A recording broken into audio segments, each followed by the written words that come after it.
Mungu wetu,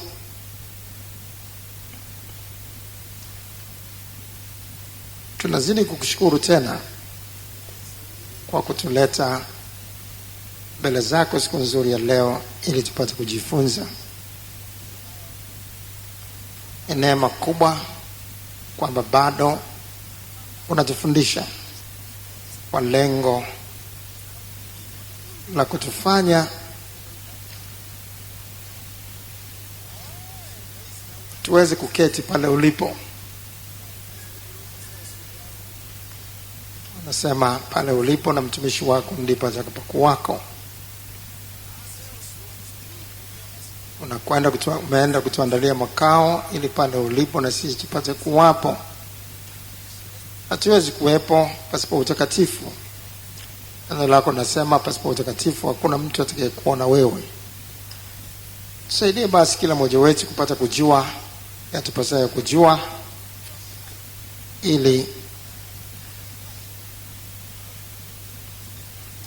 kuishi kwetu hapa kusiwe bure, lakini kupata kutuletea faida ya milele katika jina la Yesu. Roho Mtakatifu yatwae tena leo yaliyo ya Kristo na kutupasha habari ili ipate kuwa faida kwetu na vile vile kwa wengine tukawafundisha katika jina la Yesu. Amen.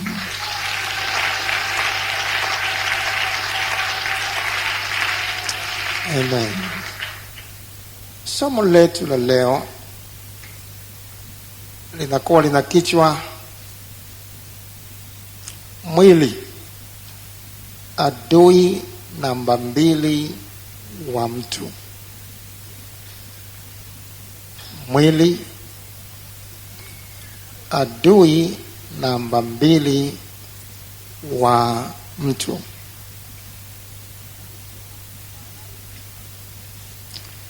Mwili, adui namba 2 wa mtu. Tunapozungumza neno mtu kwa jina lako kama hivyo unavyoitwa, ni muhimu kuelewa kwamba kama unaitwa Luka, kama unaitwa Elizabeti, kama unaitwa kwa jina lolote,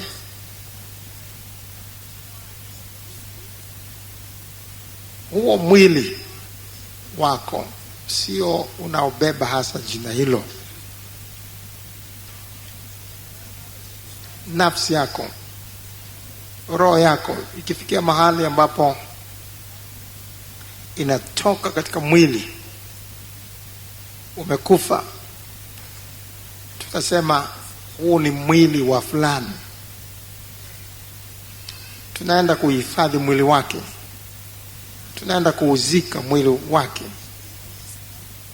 Unaita tu mwili wa fulani, lakini yule fulani mwenyewe amekwisha ondoka. Maiti hatuwezi kumuita kwa jina hilo la kwako sasa. Yule wewe, yule mtu kimsingi anakuwa ameondoka.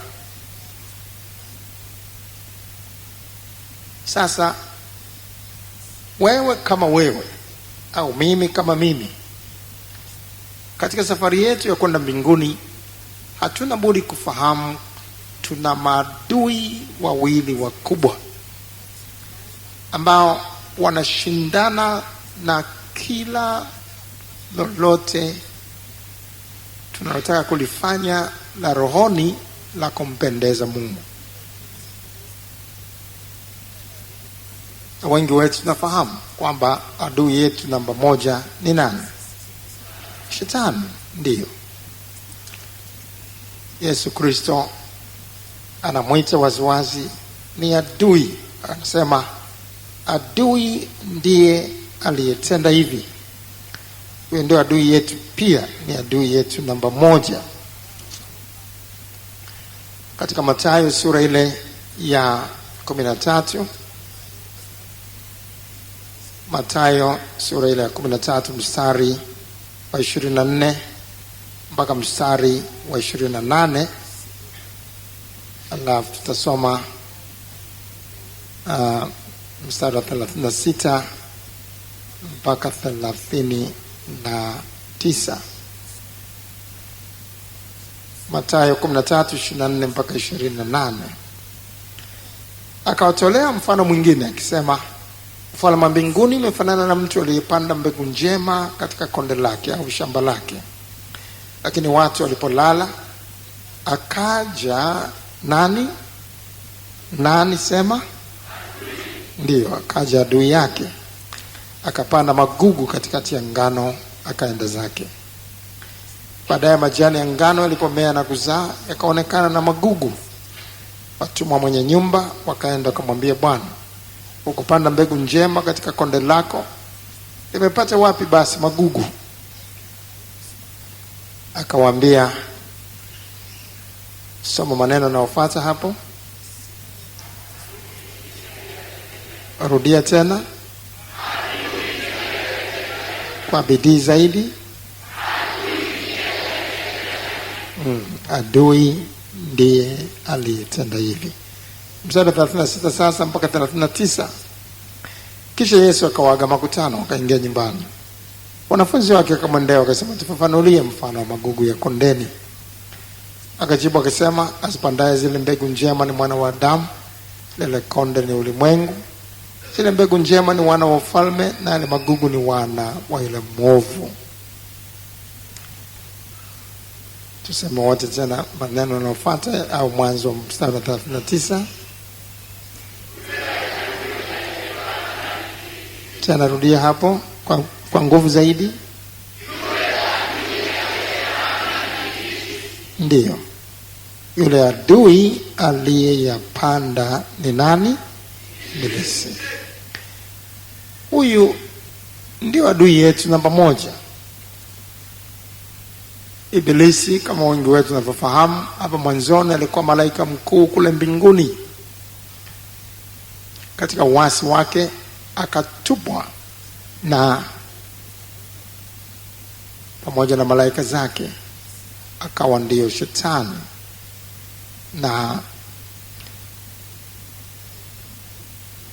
na malaika wake wakawa hawa pepo. Sasa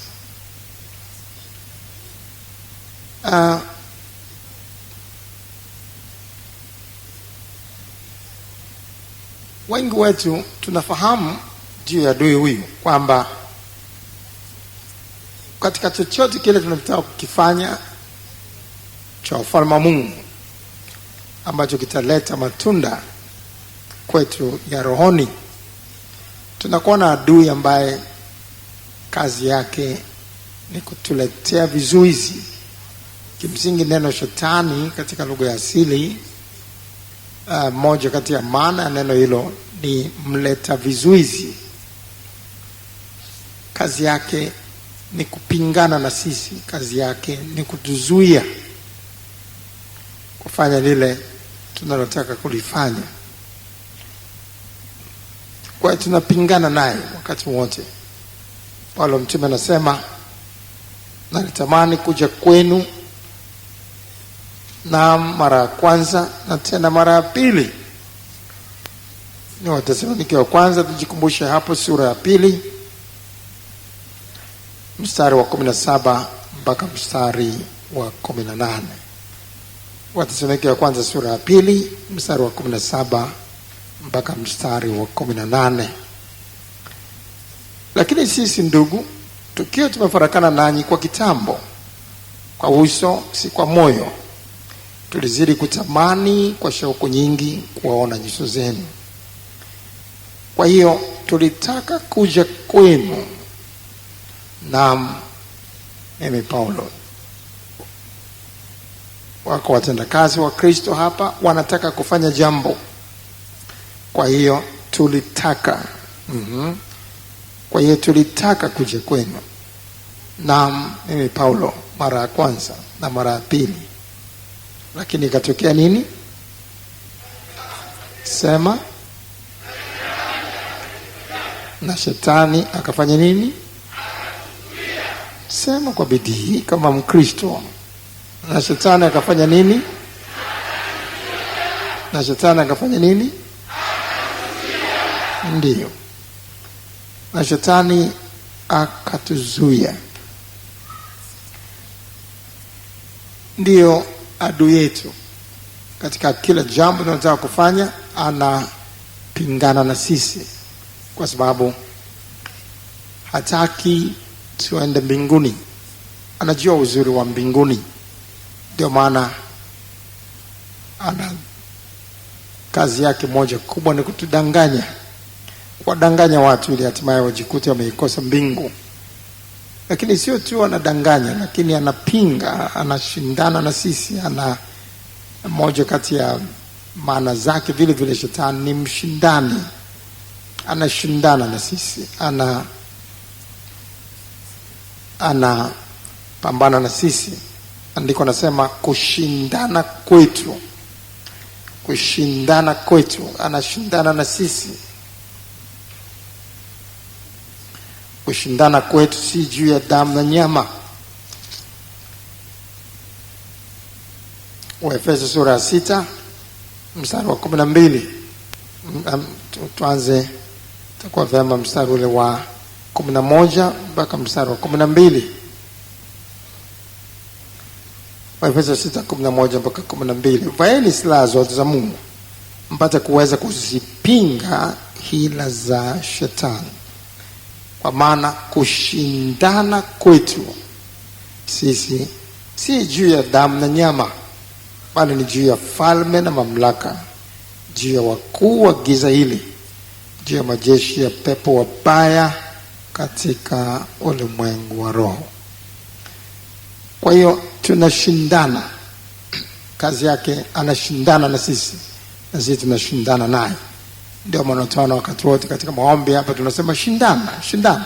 Tunashindana na mshindani ambaye hapendi kuona tunajibiwa maombi, hapendi kuona tunaomba, hapendi kuona tunashuhudia, hapendi kuona tunafanya chochote ambacho kinatupa matunda ya rohoni. Adui yetu shetani, wengi wetu tumekuwa tunamjua na tumekuwa tunashindana naye tena na tena katika maombi yetu. Lakini wako watu wengi wasiojua juu ya adui namba 2. Adui yetu namba 2 ni mwili. Mwili wako mwenyewe, mwili wangu mwenyewe ndio adui namba 2.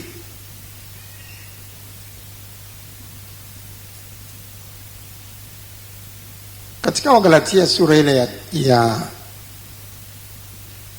5, Wagalatia sura ile ya 5 mstari wa 16 mpaka mstari wa 17. Wagalatia sura 5 mstari wa 16 mpaka 17. Basi nasema, nendeni kwa roho, wala hamtazitimiza kamwe tamaa za mwili. Kwa sababu mwili utamani ukishindana na roho, na roho kushindana na mwili. Kwa maana hizi zimepingana, hata hamwezi kufanya mnayotaka.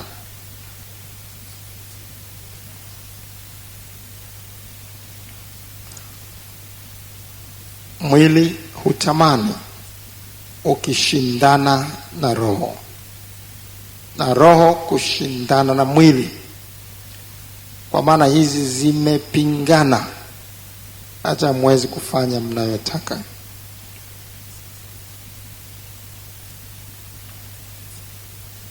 Kuna uadui kati ya mwili na roho. Maana mojawapo ya mwili hapa inazungumzia juu ya asili ya dhambi iliyoko ndani ya mtu. Sex katika lugha ya asili. Lakini vile vile hatuna budi kujua kwamba Inapotajwa mwili hapa, vile vile bado kuna kuhusishwa na mwili wetu kama ulivyo, kama huu tunavyouona kwa nje, kwa sababu mwili wetu huu ndio ambao unakuwa na matendo ya mwili yanayotaja katika mstari wa 19 mpaka mstari ule wa 21. Basi matendo ya mwili ni dhahiri, ndio haya: uasherati, uchafu, ufisadi, ibada ya sanamu, uchawi, uadui, ugomvi, wivu, hasira, fitina, faraka, uzushi, usuda, ulevi, ulafi na mambo yanayofanana na hayo. Katika hayo nawaambia mapema, kama nilivyokwisha kuambia, kwamba watu watendao mambo ya jinsi hiyo hawataurithi ufalme wa Mungu. Kwa hiyo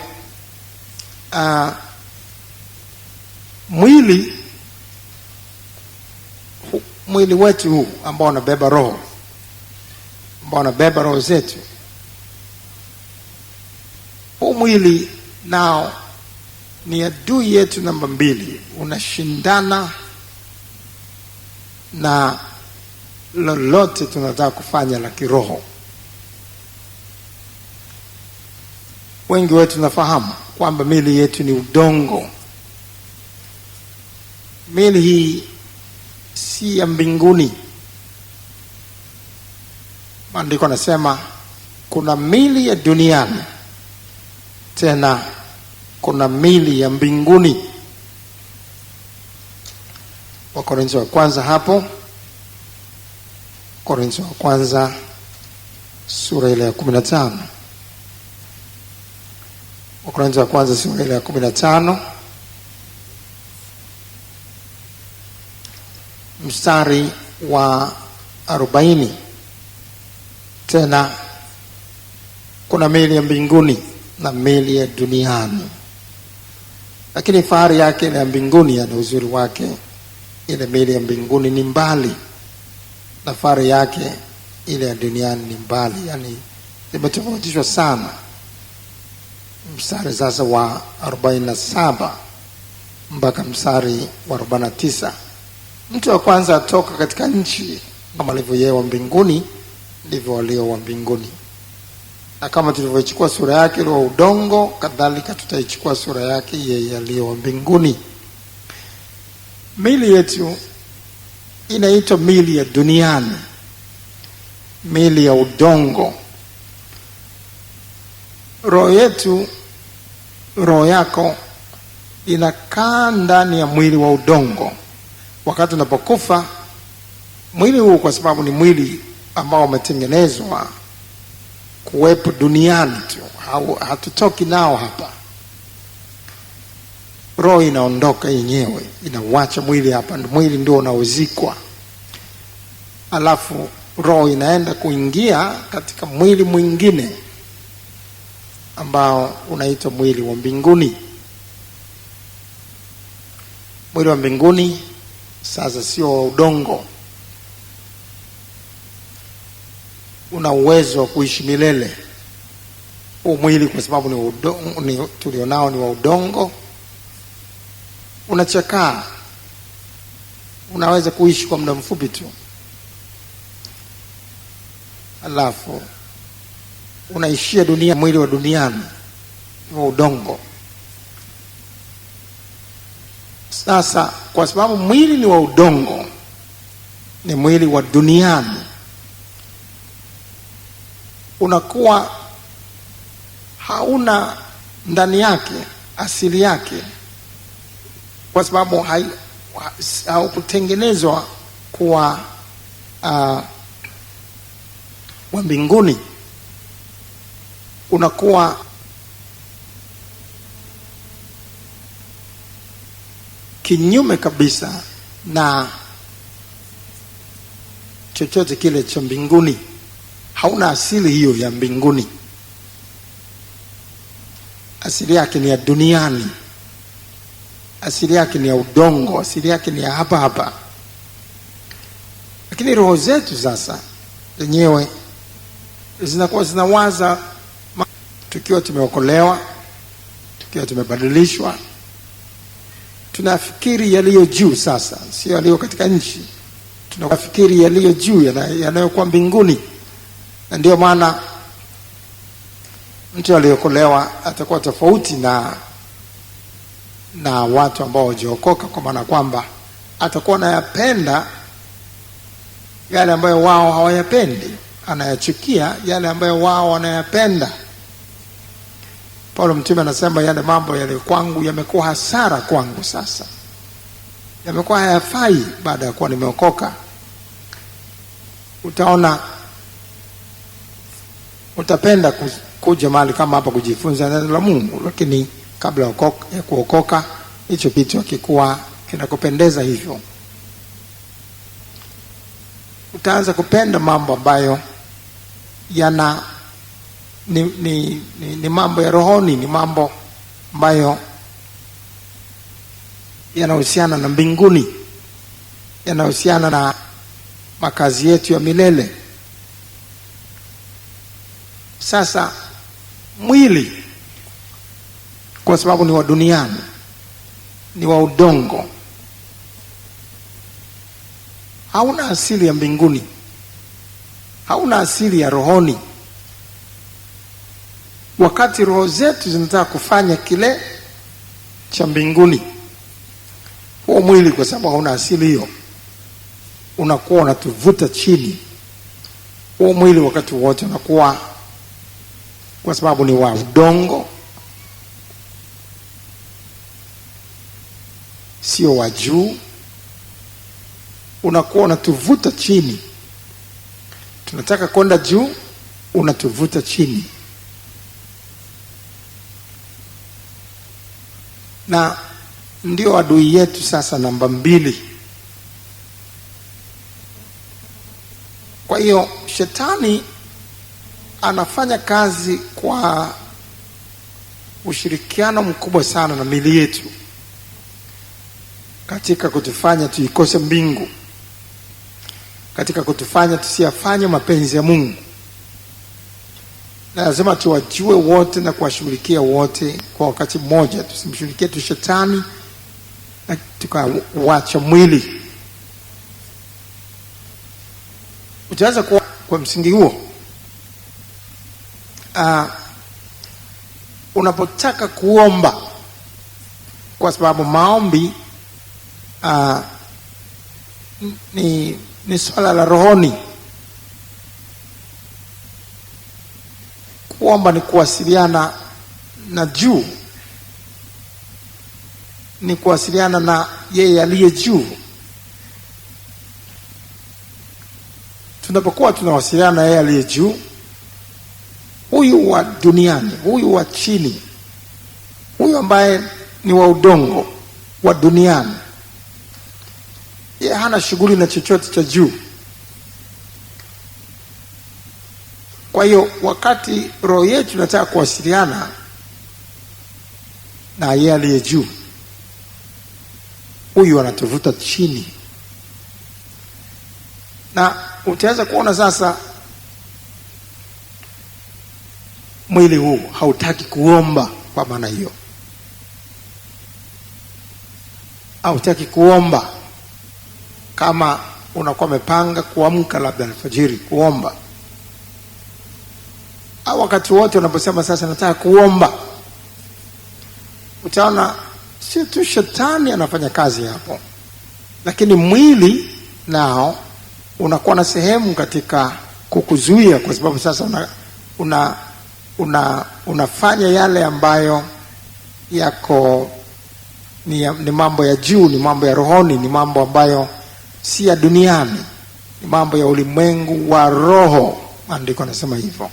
Unafanya mambo ya ulimwengu wa roho sasa, sio ulimwengu wa dunia.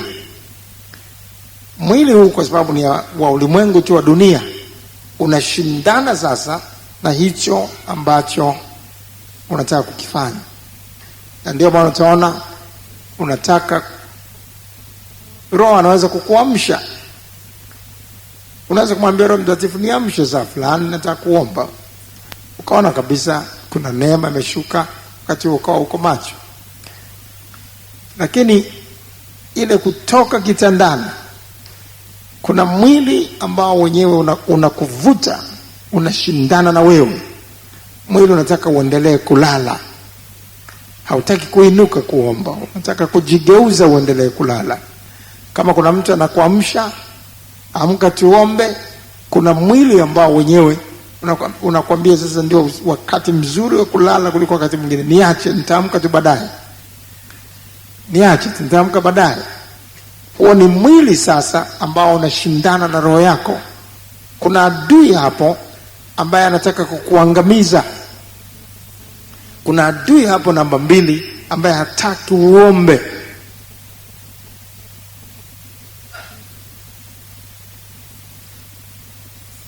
Adui huyu atashindana na chochote kile cha rohoni. Ikiwa tunataka kusoma neno la Mungu, utaweza kuona mwili tayari unaleta shida. Mtu anaweza kuwa macho akaangalia television, vipindi vya ovyo tu, masaa na masaa, akaangalia tovuti za ovyo tu ambazo sio za rohoni, sana masaa, akasoma magazeti ambayo sio ya rohoni, masaa na masaa, bila kulala, akasoma vitabu vingine ambavyo sio vya rohoni, masaa na masaa. Lakini mtu huyo akianza kusoma Biblia, inakuwaje?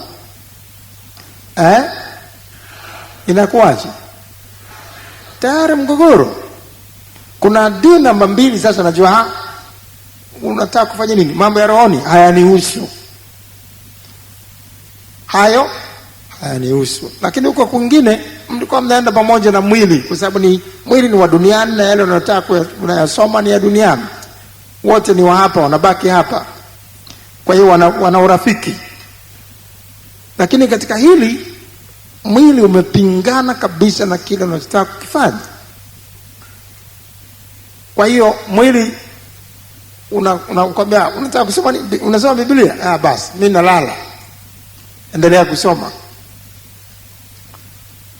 Sasa unasomaje? Maana mwili unalala na unataka kutumia macho ya mwili ambao unalala. Kwa hiyo mwili hautaki sisi tusome Biblia. Na utaona mtu anaweza kuwa umetoka nyumbani, umelala sana kabisa, umelala muda mrefu mpaka ukaamka mbavu zinauma.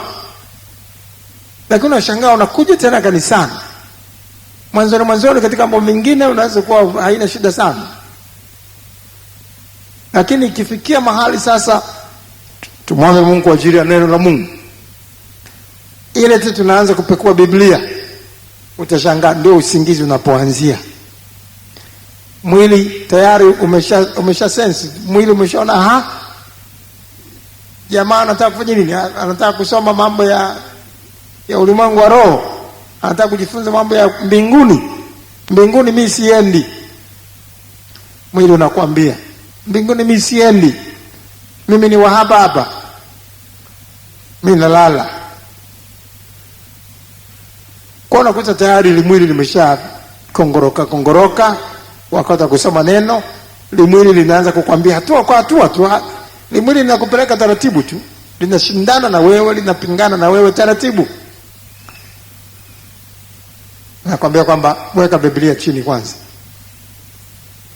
na daftari nayo weka hapo na kalamu yake. Hebu kaa kwa ubavu, acha kunyoka. Na unautii huo mwili na wewe, na unakaa kwa ubavu.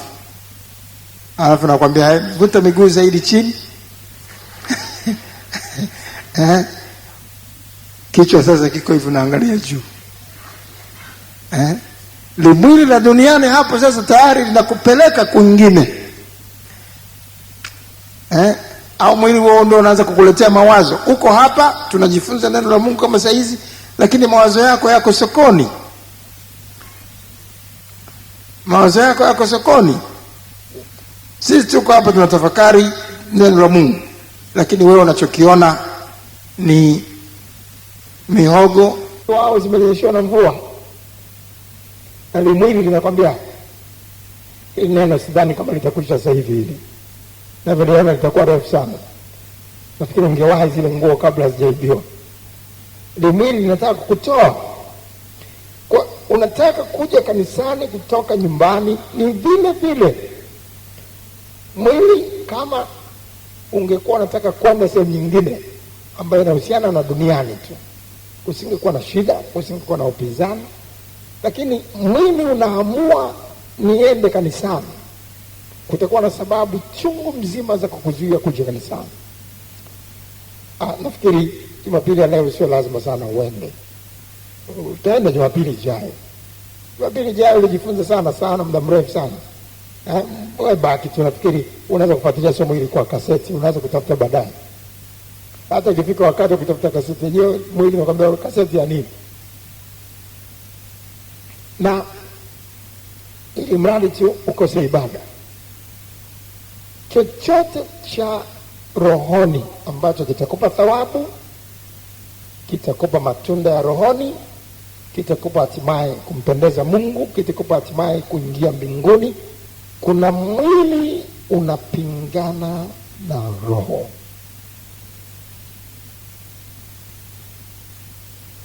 Mwili huo hautakuruhusu kulipa zaka. Mwili huo unakwambia hela hii yote haitoshi, kuna mahitaji mengi sana. Sasa sambusa ukitoa hapo tena 1/10 inakuaje? Sambusa ukitoa na changizo, ukitoa na sadaka inakuaje? Si ndio unazidi kuisha tu. Angalia kuna hiki na hiki na hiki na hiki na hiki na hiki. Mwili unakueleza. Kwa hiyo mwili unapingana na kutoa. Roho inataka kutoa. Roho inajua kabisa nisipolipa zaka kuna matatizo. Nazuia milango ya mbinguni ya baraka zangu. Nafanya sio mpendeza Mungu. Nafanya kazi ya Mungu isonge mbele. Lakini mwili hautaki. Mwili hautaki kutoa. Mwili unataka kupokea lakini sio kutoa. Ungeweza kuanza chochote kingine ili mradi cha rohoni. Chochote tu ili mradi tu ni kazi ya Mungu, tayari ni mgogoro. Mwili huo hautakuruhusu hata kufanya mazoezi ya kwaya. Utaona ni shida, utaona ni mgogoro. Mwili huo hautakupa na hautakuachilia kirahisi kusema ni zamu yako ya kuhudumu. Ni mhudumu ambaye ni zamu yako kuhudumu. Haupendi uhudumu kwa sababu unajua ni kazi ya Mungu. Mwili huo hautakuruhusu kushuhudia. Tuende tukashuhudie. Usimame kwamba roho inakwambia saizi mshuhudie huyu. Mwili unakwambia hakuna haja. Unaweza kufanya hilo siku nyingine. Mwili unakwambia uwe na hekima. Hapa sio mahali pa kushuhudia. Ili mradi tu mwili utashindana na chochote tunachokiita cha rohoni. Chochote ambacho kinapeleka mbinguni ni mgogoro. Biblia zetu zikiwa zinatufundisha kwamba watakatifu, wanawake watakatifu wa zamani hawakujipamba hivi katika mwili. Mapambo yao yalikuwa mapambo ya rohoni, kama vile Sara anapotajwa katika Petro. Mwili utagombana sana na chochote kile ambacho kinatufundisha kinyume na mapambo. Kitagombana sana. Mwili utaleta fujo kabisa. Mwili utashindana na chochote kile ambacho ni cha neno la Mungu. Neno la Mungu linatuambia tufunike vichwa vyetu kwa ajili ya malaika. Mwili utasema hapana, na mwili nao utatoa maandiko.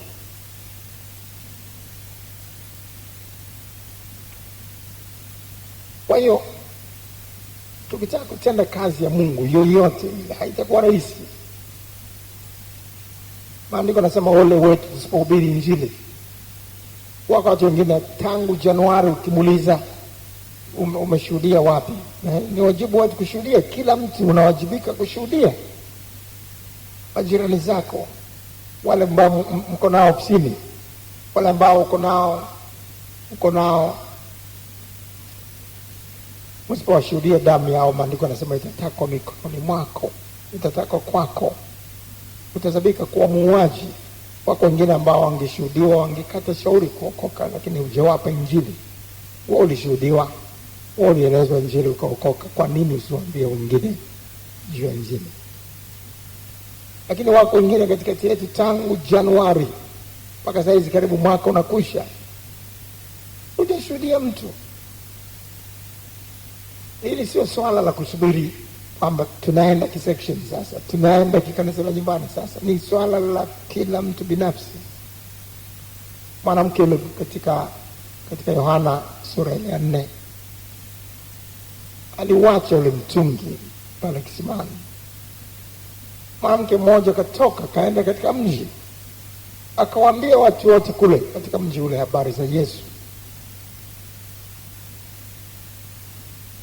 Mwanamke yule wala hakuwa amekaa katika wokovu. Mimi sijaokoka zamani. Mwanamke yule amekutana na Yesu siku ile ya kwanza, lakini anakwenda anashuhudia na kuwaleta watu wote mjini, anawashuhudia ili kuwaleta kwa Yesu. Sio habari ya kusema nimeokoka miaka kadhaa, mpaka niokoke miaka kadhaa sijui nijifunze mambo mengi sana. Hapana. Kile kilichokufanya uokoke wewe, Injili ile iliyokupeleka kutubu dhambi zako na kuokoka, ndio ile unatakiwa kumwambia mwingine. Siku ile umeokoka, siku ile una ujumbe tayari wa kumpelekea mtu mwingine. Hakuna mtu ambaye ameokoka ambaye hana ujumbe. Ujumbe ule uliokufanya wewe kumpokea Yesu na kumfanya Bwana na Mwokozi wa maisha yako, ndio ule wa kumpa mwingine. Na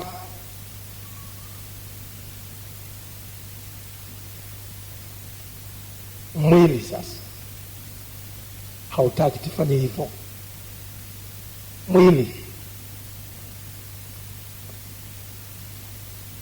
chochote kile ambacho ndicho kitakachofanya tumuone Mungu, ambacho ndicho utakatifu, mwili hautaki, unashindana na sisi. Ole wetu tusipohubiri Injili.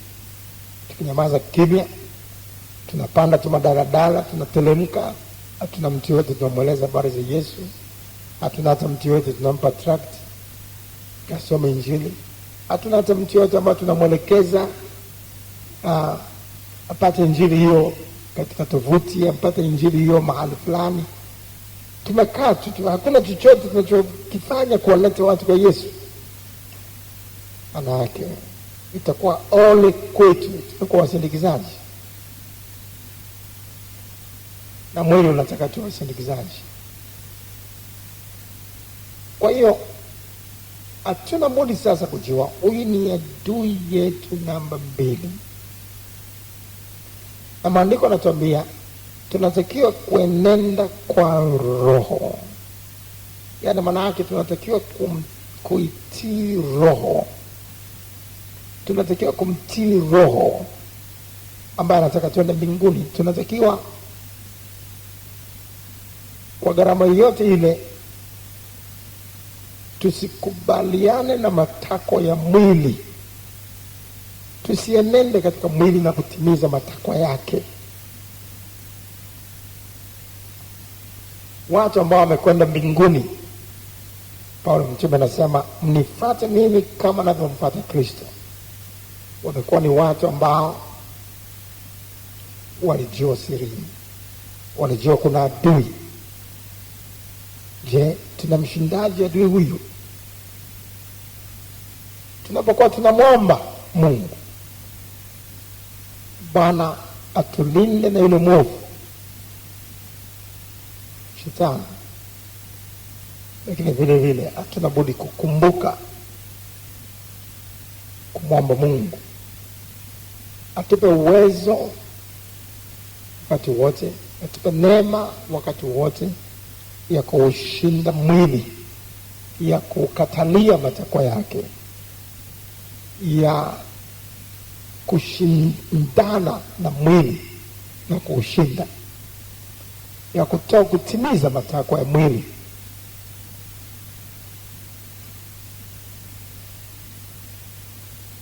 Lakini pamoja na kuomba, ambayo ndio ya kwanza katika vita vyetu, katika kushindana kwetu, kuna kutenda.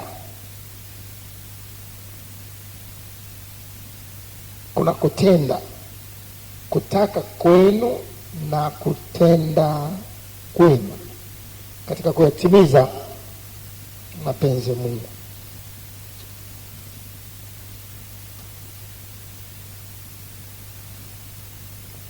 Katika Wafilipi sura ya 2 mstari wa 13, Wafilipi sura ile ya 2 mstari wa 13, kwa maana ndiye Mungu atendaye kazi ndani yenu. Wafilipi 2:13, angalia kwa makini hapo. Kwa maana ndiye Mungu atendaye kazi ndani yenu, kutaka kwenu na nini? Na nini? Na kutenda kwenu kwa kulitimiza kusudi lake jema. Katika kulitimiza kusudi la Mungu ndilo jema, kuna sehemu yetu ya kutenda. Na manake mwili unataka, tunajua mwili hautaki, lakini tunautesa, tunautumikisha. Manake mwili hutaki, ninakulazimisha, lazima ufanye hivi. Roho yangu ndicho inachotaka kufanya, na wewe mwili lazima ufanye hivi. Mwili hautaki, tunautesa, tunautumikisha. Ndio Paulo mtume anasema hivyo, yeye ambaye anatuambia tumfuate kama anavyomfuata Kristo, yeye ambaye anasema nimevipiga vita vizuri vya imani, nimevipiga vita vilivyo vizuri, imani nimeilinda. Alilindaje imani? Aliutesa mwili na kuutumikisha. Amen, amen. Wakorintho wa kwanza sura ile ya 9. Wakorintho wa kwanza sura ile ya 9 mstari wa 27. Wakorintho wa kwanza sura ya 9 mstari wa 27. Bali nautesa mwili wangu na kuutumikisha. Useme wote kwa nguvu hivyo.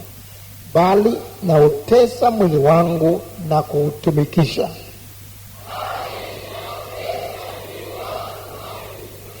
Tena,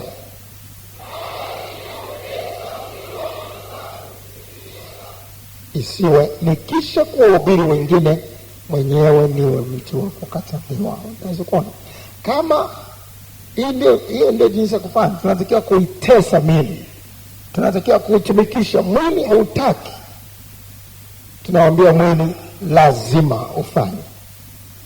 Amen. Hatutimizi matakwa ya mwili, tunaenenda kwa roho. Amen. Tunaenenda kwa roho. Tumekwisha mwomba Mungu, ile neema ya Mungu tayari ipo, lakini imani pasipo matendo imefanya nini? Imekufa. Ndio Kama tumemwomba Mungu, Bwana okoa, Bwana okoa, Bwana okoa, tunajua Bwana tayari amejibu maombi, si ndivyo? Lakini wamteje yeye wasiyemsikia? Wamsikieje pasipo kuhubiri? Lazima tuchukue hatua ya kwanza kufanya nini? Kuhubiri, si ndio? Tumeomba, lakini pamoja na kuomba tunatenda sasa. Ni imani pamoja na matendo. Tunakwenda sasa kuhubiri tukijua yeye Mungu ambaye tumekuwa tukimwomba aokoe, tunapokwenda kuhubiri atakuwa pamoja na sisi sasa na kwenda kuokoa. Amen. Na hivyo tumeomba, lakini pamoja na kuomba sasa tunawakatalia mwili matakwa yake. Amen. Tunautesa na kufanya nini? Tunautesa na kufanya nini? Ndio.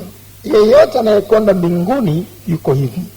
Walio wa Kristo, sehemu nyingine maandiko yanasema, ni wale wanaousulubisha mwili. Kuutesa, kuutumikisha, kuusulubisha. Wagalatia ile pale tulipokuwepo, Wagalatia sura 5. Wagalatia sura 5 mstari sasa wa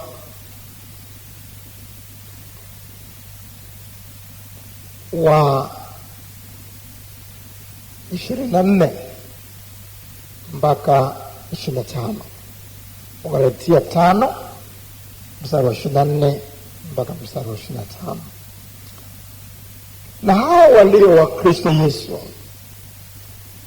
wameusulubisha mwili. Na hao walio wa Kristo Yesu wameusulubisha mwili pamoja na mawazo yake mabaya na tamaa zake, tukiishi kwa Roho na tuenende kwa Roho.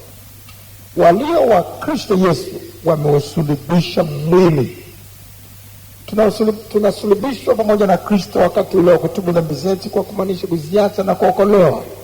Lakini maisha yetu ya kila siku wa Kristo ni maisha ya kuusulubisha mwili, ya kuutesa, ya kuutumikisha mwili. Huu ni wakati wa kuomba. Ninajua faida ya maombi. Ukiwa unajua faida ya maombi, ukiwa unajua ni kwa jinsi hiyo unaenda mbinguni, ni kwa jinsi hiyo utapata thawabu, unajua faida ya mambo ya rohoni, utautumikisha mwili. Amen. Watu ambao hawajaokoka, mataifa tu, lakini wafanya biashara, mwingine anafanya kazi ya kuuza nyama. Utaona watu hawa, kwa sababu wanajua hiyo ndio kazi ya kumpatia riziki yake, akiendekeza mwili akilala, maana yake kutakuwa hakuna chakula kwake na familia yake. Maisha yake yatakuwa duni, yatakuwa dhiki. Kazi ya kwake anatakiwa kuamka mapema alfajiri kama hao wengine na kwenda machinjioni, akafanya kazi huko ya kupata nyama. Utakuta watu wale saa 8 usiku, saa 9 wako machinjioni, alfajiri tayari wana nyama. Mwingine utakuta bidhaa zake anataka kuzipeleka sokoni, anatakiwa kuwahi mapema sana. Utakuta mapema mno yuko sokoni.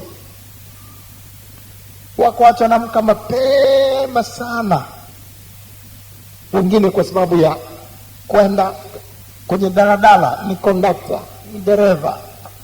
Mwingine kwa shughuli yake fulani analazimika kwenda mapema sana alfajiri. Na je, mwili hautaki kulala kwa mtu huyo? Hautaki kulala. Na yule ni mataifa tu, wala hana roho yoyote, si ndio? Lakini sokoni Kariakoo natakiwa kuwekwa saa 10 alfajiri.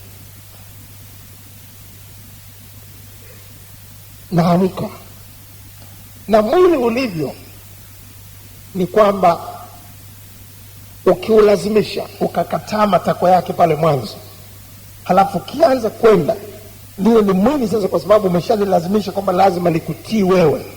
Ni mwanzo tu ndio kwenye shida, lakini ukiendelea hapo hakuna shida tena. Ukiinuka kwenye kitanda, mwili unataka kulala, sema hakuna kulala hapa. Mwili unakwambia geuza blanketi, geuka tu upande wa pili, hakuna, nainuka. Ukisema nainuka, utashangaa ule usingizi muda mfupi hauko tena. Utaona hata yule Mungu uliyemuomba sasa ile neema imekufunika, kwa sababu umeukatalia mwili matakwa yake. Hatua ya kwanza ni kuutesa. Ukiwa unaingia bafuni maji baridi, mwili unagoma, si ndio? Haya maji baridi sana, huwezi kuoga. Lakini ukijitosa tu kwenye maji, yale maji ya baridi yanakukama, yakisha kuingia unahangaika pale mwanzo tu. Lakini ukitia sabuni, baadaye unasema mbona mgogoro haupo. Unaona unaweza kuoga tu wala hakuna shida tena, si ndio? Kumbe ni mwanzo pale, si ndio? Lakini ukijitosa kwenye maji tayari umeshinda. Na mwili ndivyo ulivyo. Ukiuendekeza mwili unakwambia kama hivyo, weka Biblia chini, weka kalamu chini, weka na daftari chini, na wewe unatii. Tangu tulipookolewa tulikataa matakwa ya mwili. Wakati ule tulipotubu dhambi zetu kwa kumaanisha kuziacha, tulikuwa tunatangaza vita na mwili.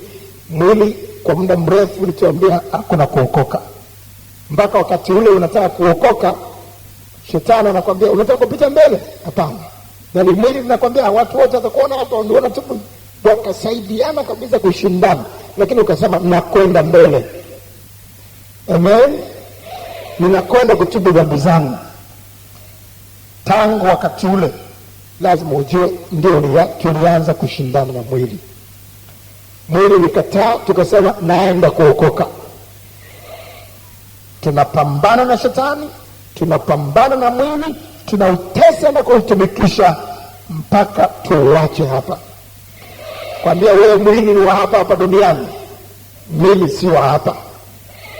Mimi mtu sio hapa. Nyumbani kwangu ni kule juu.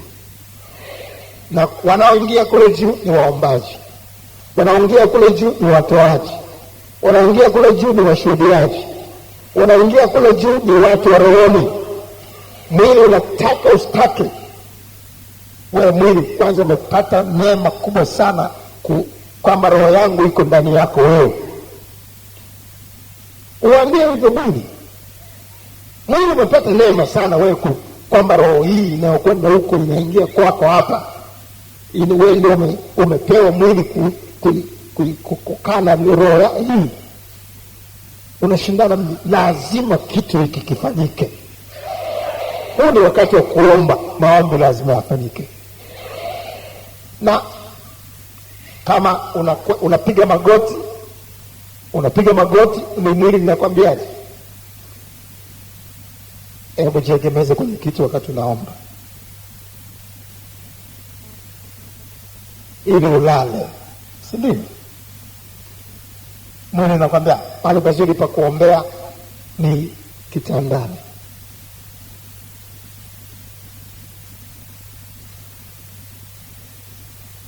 Sasa ni juu yako wewe kujua ni adui huyo namba 2. Ndio unapambana naye. Na ndio maana unaona unapiga magoti, unaanza kuona limwili linataka kukupeleka kwingine, linataka kukutoa kwenye maombi. Tukai tu kwenye maombi ya magoti. Unasema mwili, wewe nimekisha kuona adui namba 2 utaki niombe. Unatembea.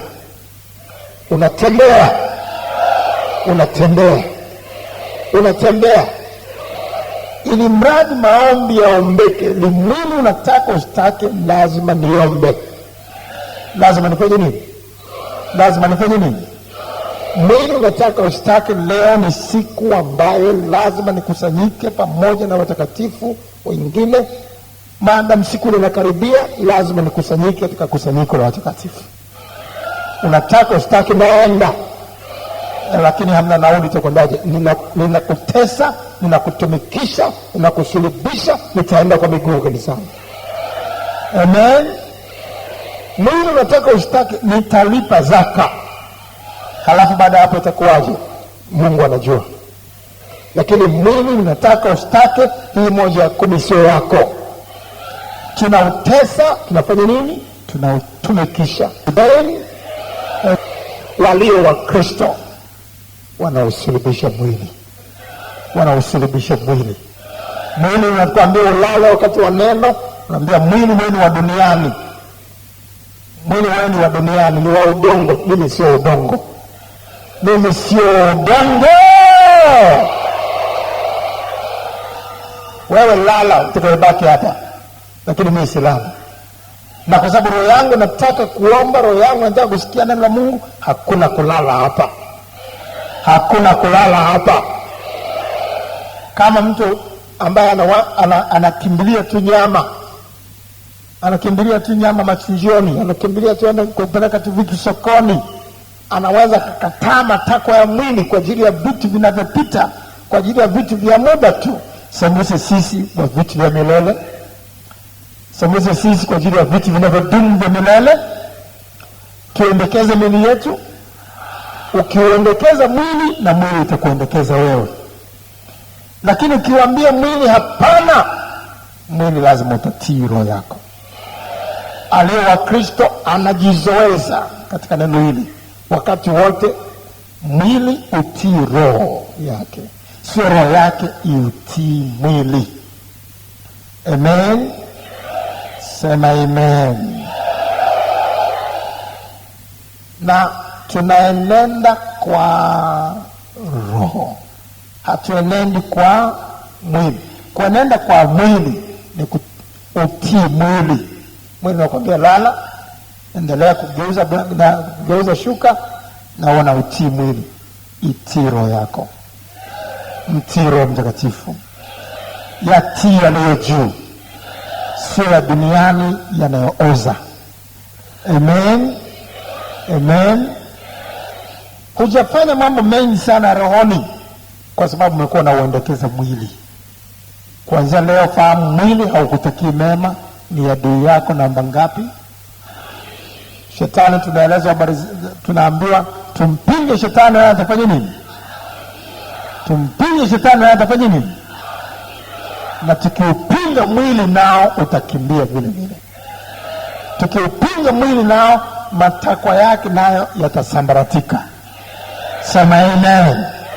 Sema amen. Tena inakwenda nafikia mahali ukiupinga mwili, ukaupinga mwili, ukaupinga mwili, chochote kile kinachokuja kinajua kitapingwa, inafika mahali ambapo mwili nalo linazoezwa. Utakuta haiwi shida tena kuamka kuomba, haiwi shida tena kufanya mambo ya rohoni, kwa sababu mwili limekwisha fahamu kabisa kwamba kwa huyu kila nikimwambia kulala hapa hawezi kulala. Anajua hapa siambuli kitu hapa. Amen. Unakuta vile vile kama unavyoweza kuzoea kuoga maji baridi, hivyo hivyo mwili huko hivyo. Mwili ni unautumikisha. Ukiwa umetoka katika labda miji mbalimbali huko mikoani, ukija mara ya kwanza Dar es Salaam, ukiingia hoteli unaona mtu anakunywa chai saa 8 mchana, jua kali, joto kali, unashangaa kabisa. Watu namna gani wanakunywa chai saizi na jua kali hivi? Hili joto kweli nitaliweza? Hapa babaya sana hapa Dar es Salaam, joto kali hivi. Lakini ukilitesa limwili lako kwamba hakuna kurudi huko Makete, ni hapa hapa, tutabanana. Jasho uko hapo hapo, chai unakunywa, mwisho ni mwili unafikia mahali nimezoea Dar es Salaam kuliko tena Makete. Ukienda Makete kwenye baridi tena shida. Kweli si kweli? Mwili tunauzoeza. Sema hivyo, mwili tunauzoeza. Tuko tayari kuzoeza mwili kuanzia leo? Tuko tayari kuzoeza mwili kuanzia leo? Tuko tayari kuzoeza mwili kuanzia leo? Wakati wote tukumbuke, huyu ni adui namba 2 ambaye anataka kututeremsha chini tukae hapa. Wewe sio wa hapa. Wewe sio wa hapa. Makao yako ni wapi? Makao yako ni wapi? Twendeni mbinguni. Tuiache mwili iozee ardhini. Pale uliposimama juu.